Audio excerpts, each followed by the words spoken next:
Everyone, a very good morning. कैसे हैं आप सब?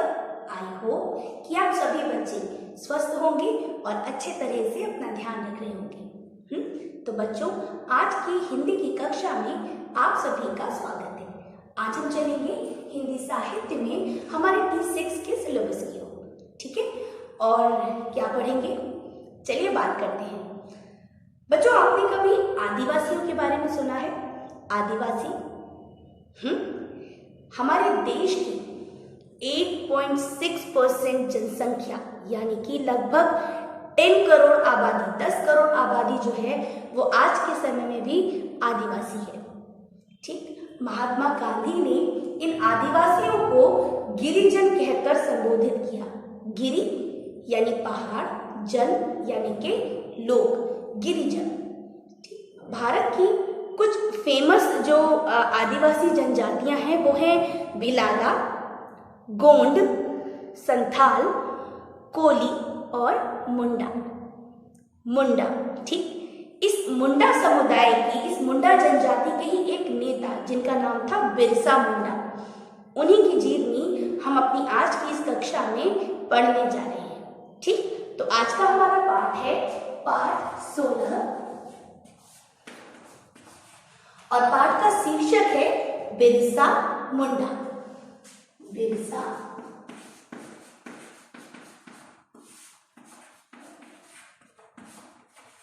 मुंडा। बिरसा मुंडा क्या थे, इनका क्या रोल रहा आदिवासियों के लिए, ये हम अपनी आज की इस कक्षा में बिरसा मुंडा की जीवनी के रूप में पढ़ेंगे। ठीक, तो आपको इतना तो समझ में आया होगा कि आज हम जो पाठ पढ़ने जा रहे हैं वो एक जीवनी है। ठीक, किसकी जीवनी है? बिरसा मुंडा की। ठीक है, तो आज की इस कक्षा में हम बिरसा मुंडा के विषय में जानेंगे, उनकी जीवनी को पढ़ेंगे। ठीक, तो चलिए बच्चों, पाठ के इंट्रोडक्शन बॉक्स के साथ शुरू करते हैं। इस पाठ में आदिवासी नेता बिरसा मुंडा की जीवनी है। अलग राज्य बनने से पहले झारखंड बिहार राज्य का हिस्सा था। वर्तमान समय में झारखंड की राजधानी रांची है। पहले क्या था? झारखंड बिहार का ही एक हिस्सा था, बाद में वो अलग हुआ। ठीक, तो अभी क्या है? झारखंड की राजधानी क्या है? रांची है। ठीक बच्चों, पहले समझ लेते हैं आदिवासी। आदिवासी बेसिकली जंगलों में रहने वाले, अपने समुदायों से घिरे हुए वे लोग होते हैं जो आज के समय में भी थोड़ी संकुचित मानसिकता, पुराने रीति रिवाज, पुरानी मान्यताओं को मानते हैं और उन चीजों को लेकर वो इतने कट्टर होते हैं कि उसमें किसी भी तरीके का हस्तक्षेप या किसी भी तरीके का परिवर्तन वो नहीं चाहते। ठीक, तो आज के इस पाठ में हम बिरसा मुंडा के विषय में पढ़ने जा रहे हैं। चलिए शुरू करते हैं। बिरसा मुंडा छोटा नागपुर यानी झारखंड का एक आदिवासी था। आदिवासी लोग उन्हें अपना नेता मानते थे, नेता, लीडर। रांची के उपनगर बंबा में गरेरिया उलीहातू नामक एक छोटा सा गांव है। कौन सा गांव है? गरेरिया उलीहातू। यहीं 15 नवंबर 1875 यानी 1875 में बिरसा का जन्म हुआ। कब हुआ इनका जन्म? 15 नवंबर 1875 को। उनका परिवार अत्यंत निर्धन था। निर्धन यानी कि गरीब। निर्धन किसे कहते हैं? गरीब।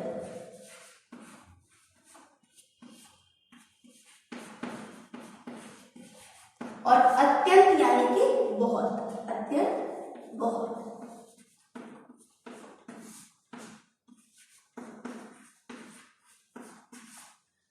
तो इनका परिवार कैसा था? बहुत ही ज्यादा गरीब था। ये बहुत ही पुअर फैमिली को बिलोंग करते थे। बिरसा ने बचपन में ही अपने पिता से तीर कमान और दूसरे हथियार चलाना सीख लिया था। आदिवासियों में ज्यादातर अभी भी जो है वो तीर कमान या फिर पत्थर के बने हुए भाले, इन्हीं का इस्तेमाल करते हैं वो लोग, है ना? तो बिरसा ने भी बचपन से ही तीर कमान चलाना और जो दूसरे हथियार थे वो चलाना सीख लिया था। किससे सीखा था? अपने फादर से, अपने पिता से। उनका निशाना अचूक था। अचूक यानी कि पक्का, जो कभी न चूके। अचूक, जो कभी न चूके।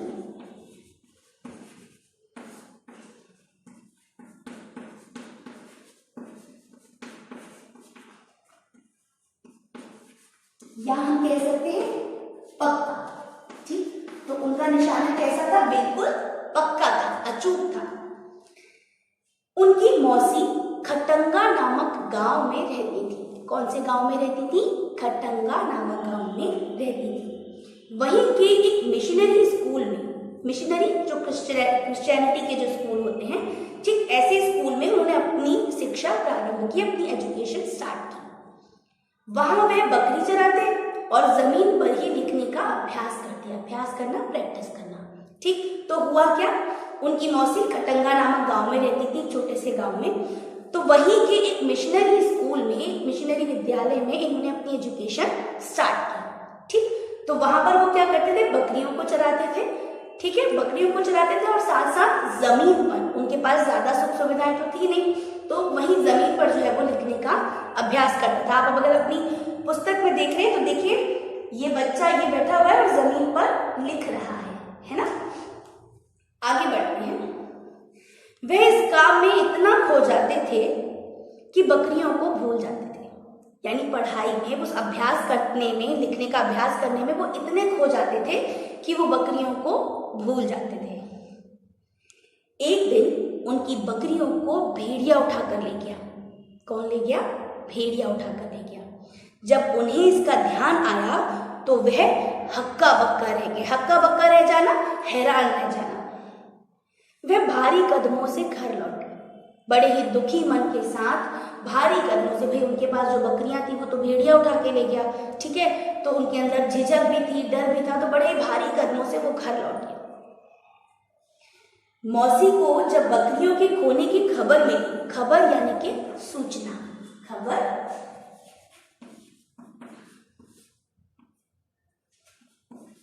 सूचना या हम कह सकते हैं जानकारी, ठीक है।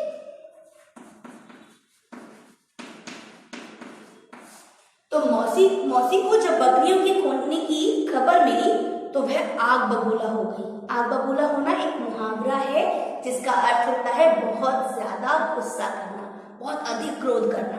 ठीक, तो मौसी क्या हो गई? आग बबूला हो गई, गुस्सा हो गई।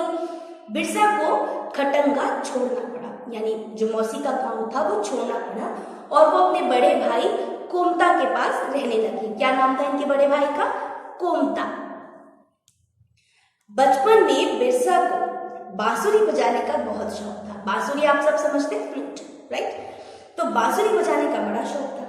बांसुरी की धुन सुनकर चिड़िया उनके कंधे पर आकर बैठ जाती थी।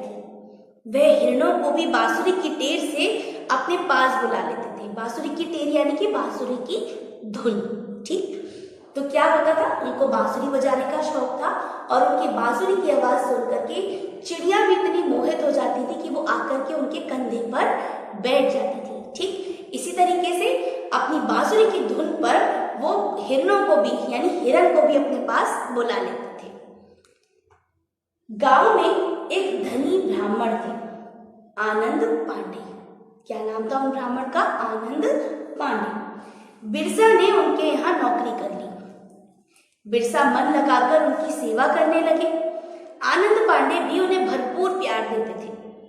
बिरसा फिर से मिशनरी स्कूल में पढ़ने लगे। ठीक, तो क्या हुआ? एक आनंद पांडे नाम का एक ब्राह्मण व्यक्ति था, उन्होंने उसको अपने यहाँ नौकरी दे दी। किसको? बिरसा को। बिरसा बहुत मन लगाकर उनकी सेवा करते थे और उसके बदले में आनंद पांडे जो थे वो भी बिरसा को बहुत प्यार करते थे और बिरसा फिर से एक मिशनरी विद्यालय में, स्कूल में पढ़ने लगे। सन 1889 यानी 1889 को मुंडा लोगों ने सरकार को एक प्रार्थना पत्र लिखकर कहा कि छोटा नागपुर की जो जमीन है वो उनकी संपत्ति है, उनकी प्रॉपर्टी है। ठीक, क्या कहा? सन 1889 यानी 1889 में जो मुंडा समुदाय के लोग थे उन्होंने गवर्नमेंट को एक लेटर लिखा जिसपे ये कहा कि जो छोटा नागपुर की जो जमीन है उस पर उनका अधिकार है, मुंडा समुदाय का अधिकार है। उस प्रार्थना पत्र पर, उस पर सरकार ने कोई ध्यान नहीं दिया। उस एप्लीकेशन पर सरकार ने कोई ध्यान नहीं दिया। 1891 में यानी 1891 में मुंडा लोगों का एक दल मिशनरी छोड़कर निकल। इस पर मिशनरी का पादरी चिढ़ गया।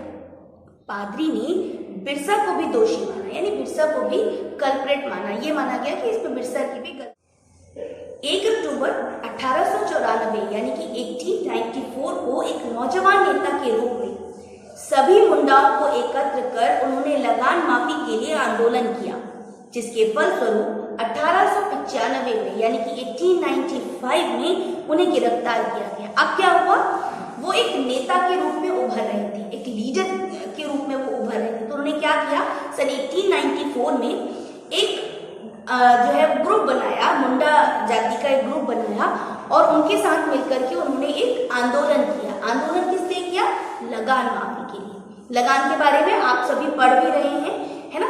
तो अंग्रेज जो हमारे ऊपर लगान लगाते थे, हमारी ही जमीन, हमारी ही मेहनत और हम पर ही लगान, ऐसा, ठीक है। तो उसके खिलाफ, उसके अगेंस्ट इन्होंने क्या किया, एक आंदोलन किया, जिसके फलस्वरूप, जिसके परिणाम स्वरूप 1895 में उनको अरेस्ट कर लिया गया, गिरफ्तार कर लिया गया। उन दिनों आदिवासियों की दशा बहुत खराब थी। जो हमारे आदिवासी जनजातीय समूह थे, उनकी जो कंडीशन थी वो बहुत पुअर थी, बहुत खराब थी। बिरसा के परिवार को भी कई कई दिनों तक भूखा रहना पड़ता था, उन लोगों को खाने के लिए भोजन नहीं मिलता था। आदिवासी मुंडारियों की दुर्दशा से बिरसा बहुत दुखी रहते थे। बिरसा को इन सबसे बड़ी ही उलझन होती थी, वो बहुत दुखी रहते थे। उन्होंने मुंडा लोगों में जागृति लाने का बहुत प्रयास किया, उन्होंने बहुत कोशिश की कि उन लोगों को जगाया जाए, ठीक है। बिरसा ने क्या किया, बिरसा ने हिंदू धर्म और ईसाई धर्म का गहन अध्ययन किया। गहन मतलब गहरा, गहन कहते हैं गहरा।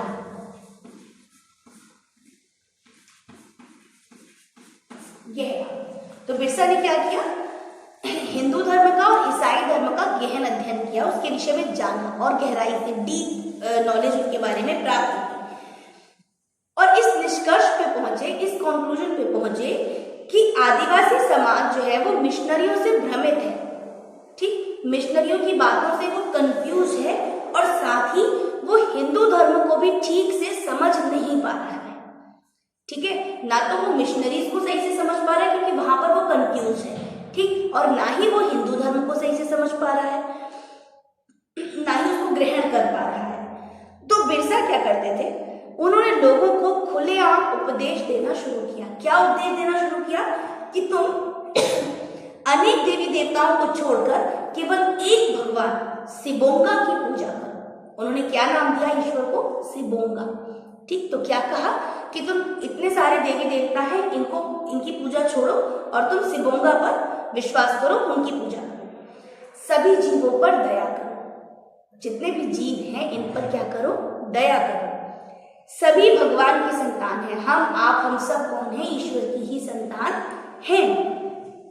जीव हत्या पाप है, शिकार मत करो, ठीक। जानवरों को मारना पाप है, ठीक है, इसलिए जानवरों को मारना, उनका शिकार करना बंद करो। मांस खाना और शराब पीना छोड़ दो, ठीक। आदिवासी लोगों को वो खुलेआम ये उपदेश देते थे कि शराब पीना, मांस खाना, ये सब छोड़ दो, शिकार करना छोड़ दो, रोगियों की सेवा करो और जो लोग रोगी हैं, जिस भी रोग से ग्रस्त हैं, उनकी सेवा करो, सहायता करो। तो ये कुछ उपदेश थे जो बिरसा मुंडा जो है वो खुलेआम लोगों को दिया करते थे।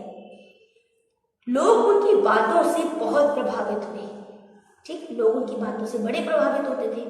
उनके समर्थकों की संख्या यानी उनके फॉलोअर्स जो है वो बढ़ते जा रहे थे। अब उनको पसंद करने वाले लोगों की संख्या क्या थी, बढ़ने लगी थी।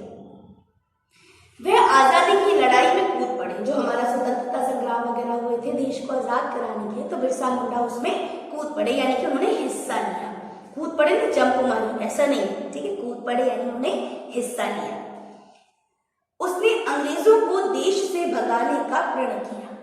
उन्होंने क्या प्रतिज्ञा की कि अंग्रेजों को मैं देश से भगाऊंगा। इसके लिए उन्होंने जी तोड़ मेहनत करके, जी तोड़ मेहनत करना बहुत अधिक परिश्रम करना, ठीक, जी तोड़ यानी पूरी मेहनत से परिश्रम किया करके आदिवासी युवकों का एक संगठन तैयार किया, संगठन एक ग्रुप तैयार किया। उन्हें तीर और तलवार चलाने की शिक्षा दी, यानी उन्होंने क्या किया, आजादी की लड़ाई के लिए वो कूद पड़े और उसके बाद उन्होंने एक संगठन तैयार किया और उस संगठन को उन्होंने तीर चलाने की और जो उनके हथियार होते हैं उनको चलाने की ट्रेनिंग दी। अंत में उन्होंने खुलकर अंग्रेजों के विरुद्ध स्वतंत्रता की लड़ाई छेड़ दी। लास्ट में क्या हुआ कि वो खुलकर सामने आए अंग्रेजों के खिलाफ। अनेक स्थानों पर जमकर लड़ाई हुई।